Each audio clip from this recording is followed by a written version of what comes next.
Karimnagar jewellery shop చోరీ కేసులో విచారణ వేగవంతం చేశారు పోలీసులు. దొంగలు ఉపయోగించిన పల్సర్ బైక్ ను జగిత్యాల జిల్లా ధర్మపురి గోదావరి పుష్కర ఘాట్లో గుర్తించారు. పల్సర్ బైక్ ను స్వాధీనం చేసుకున్నారు. దోపిడీ తర్వాత నిందితులు బైక్ ను అక్కడే వదిలేసి పారిపోయినట్లు తెలుస్తోంది. బీర్పూర్ ధర్మపురి మార్గంలో సీసీ కెమెరాలను పరిశీలిస్తున్నారు. గోదావరి మీదుగా మహారాష్ట్ర వైపు వెళ్లినట్లు పోలీసులు అనుమానిస్తున్నారు. రైట్, ఇదే అంశానికి సంబంధించి మరిన్ని డీటెయిల్స్ వెంకటేష్ అందిస్తారు. వెంకటేష్, రవంతి, కరీంనగర్ జ్యువెలరీ షాప్ చోరీలో కీలక అప్డేట్ పోలీసులకు దొరికింది. దొంగలు ఉపయోగించిన 2 బైక్లలో ఒకటి పల్సర్ బైక్ ను కొద్దిసేపటి క్రితం జగిత్యాల జిల్లా ధర్మపురి గోదావరి పుష్కర్ ఘాట్ లో గుర్తించారు పోలీసులు. బైక్ ను అక్కడ వదిలేసిన దుండగులు అక్కడికి వెళ్లి గోదావరి దాటి అవతల వైపు మహారాష్ట్ర వైపు పారిపోయినట్లు కూడా అనుమానిస్తున్నారు. రాత్రే పోలీసులకు బీర్పూర్ ధర్మపురి మార్గంలో ఈ దొంగలు ప్రయాణించినట్లు సీసీ కెమెరాల్లో కొన్ని ఆధారాలు దొరికినాయి. ఆ ఆధారాల ఆధారంగా దాదాపు 200 మంది పోలీసులు బీర్పూర్, తర్వాత కలమడుగు, ఈ చుట్టుపక్కల అడవుల ప్రాంతాల్లో కూంబింగ్ చేశారు. ఇందులో భాగంగా గోదావరి పుష్కర్ ఘాట్ లో ఈ బైక్ దొరికింది. అయితే ఈ బైక్ కు సంబంధించి కొన్ని కీలక వివరాలు కనుక మనం చూస్తే, ఈ బైక్ తెలంగాణ జిల్లాలకు సంబంధించిన వెహికల్ గా కూడా మనకు అర్థమవుతుంది. ఈ వాహన్ పోర్టల్లో కనుక మనం దీన్ని వెతికినప్పుడు దీని బండి నంబర్ TS09FG6876. ఈ బండి నిజానికి మారుతి బెలెనో డెల్టా పెట్రోల్ అనే కారుకు సంబంధించిన నంబర్ ఇది. కానీ ఇది బండికి ఉపయోగించినట్టు కూడా మనకు అర్థమవుతుంది. RTA హైదరాబాద్ పేరులో ఉంది. దీంట్లో ఓనర్ నేమ్ కూడా అక్కడ పూర్తిగా మనకి ఇక్కడ చూపెట్టట్లేదు. ఇది 4/8/2034 వరకు కూడా దీని రిజిస్ట్రేషన్ ఉంది. అంటే ఒక కారుకు సంబంధించిన నంబర్ ని దీనికి వాడినట్టు కూడా మనకు అర్థిస్తుంది. ఇది మనకు ఈ వాహన్ పోర్టల్లో ఈ నంబర్ ను మనం సెర్చ్ చేసినప్పుడు TS09FG6876 అనే నంబరు మన కార్ది, అంటే లైట్ మోటార్ వెహికల్ గా చూపెడుతుంది. పెట్రోల్ వెహికల్ మారుతి బలోనా డెల్టాకు సంబంధించిన వెహికల్ నంబర్ ఇది.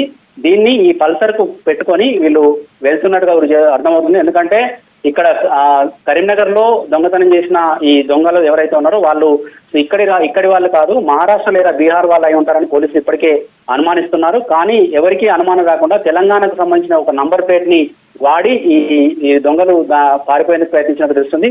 ఇప్పుడు మనం దొరికిన ఈ పల్సర్ కాకుండా ఇంకొక వెహికల్ అపాచీ కూడా వీళ్ళు ఉపయోగించారు. ఈ 2 వాహనాల మీద 5 దొంగలు పారిపోయారు. వాళ్ళు పారిపోతున్న క్రమంలో దుకాణం నుంచి, ఏదైతే మనకు జ్యువెలరీ షాప్ దుకాణం నుంచి పారిపోతూ బయటకు వచ్చి ఆ ఎదురుగా ఉన్న గల్లీలో బైకులు పార్క్ చేసుకుని ఉన్నారు. అక్కడే 4 బైక్ మీద ఎక్కారు. ఇంకొక దొంగ పారిపోయి వచ్చి ఈ 2తో పాటు జాయిన్ అయ్యారు. మొత్తం ఈ 5 కూడా కరీంనగర్ జ్యువెలరీ షాప్ నుంచి శాతవాహన్ యూనివర్సిటీ రోడ్డు మీదుగా చింతకుంట మీదుగా ప్రయాణించినట్టు మనకు మధ్య మధ్యలో సీసీ కెమెరాలలో రికార్డ్ అయింది. అక్కడి నుంచి వెళ్ళి కాకతీయ కెనాల్ గుండా పిల్ల మార్గాల ద్వారా రామడుగు మండలం రుద్రారం గ్రామం నుంచి కూడా వీళ్ళు పరారైనట్టుగా కూడా అక్కడ కూడా రుద్రారం గ్రామంలో కూడా ఈ 2 బైక్లకు సంబంధించిన ఫుటేజ్ మనకు లభ్యమైంది.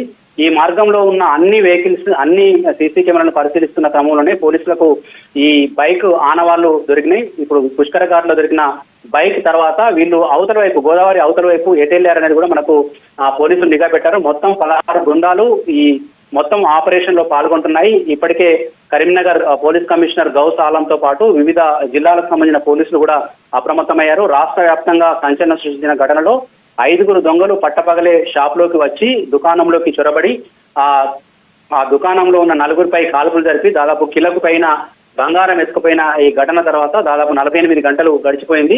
48 గంటల తర్వాత ఇప్పుడైతే ఒక కీలక ఆధారం బైక్ సంబంధించిన ఆనవాళ్లు దొరికినాయి. సీసీ ఫుటేజ్ కు సంబంధించి దొంగల కదలికలు దొరికినాయి.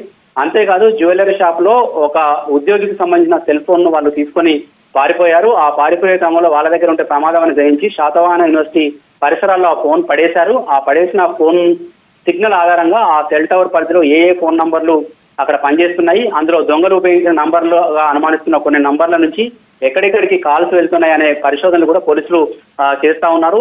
ఓవరాల్ గానైతే ఈ పోలీసులకు ఒక్కొక్క క్లూ ఛేదిస్తూ దొంగల్ని పట్టుకునే పనిలో ఉన్నారు. మొత్తం ఇప్పుడు అంతేకాదు జ్యువెలరీ షాప్ లో ఒక బ్యాగ్ కూడా దొరికింది. మనం ఉదయం చెప్పుకున్నాము. ఆ బ్యాగ్ కు సంబంధించి మా బ్యాగ్ పైన ఐ లవ్ నందూర్పూర్ అని రాసి ఉండడం, దాని మీద కూడా ఆరాధిస్తారు. ఈ నందూర్పూర్ అనేది మహారాష్ట్ర జిల్లాలో ఉంది.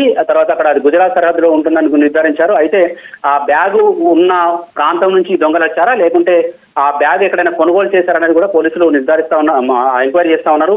కరీంనగర్ జిల్లా కేంద్రంలోని కొన్ని దుకాణాల్లో కూడా ఇట్లాంటి బ్యాగ్స్ అమ్ముతున్నట్లు గుర్తించారు. బ్యాగ్ ఫోటో కూడా మనకు లభించింది. దానికి సంబంధించిన ఫొటోస్ కూడా మన దగ్గర ఉన్నాయి. తర్వాత ఈ దొంగలు హైదరాబాద్ చందానగర్ జ్యువెలరీ షాప్ లో జరిగిన చోరీలో కూడా కొందరు పాల్గొన్నట్టుగా కూడా మనకు తెలుస్తుంది. మొత్తం ఈ 5గురిలో 2 పాత నేరస్తులను కూడా గుర్తించారు. ఆనంద్, ఇంతియాజ్ అనేటోళ్ళు 2 పాత నేరస్తులు ఉన్నట్టు కూడా పోలీసులు ఆధారాలు సేకరించారు.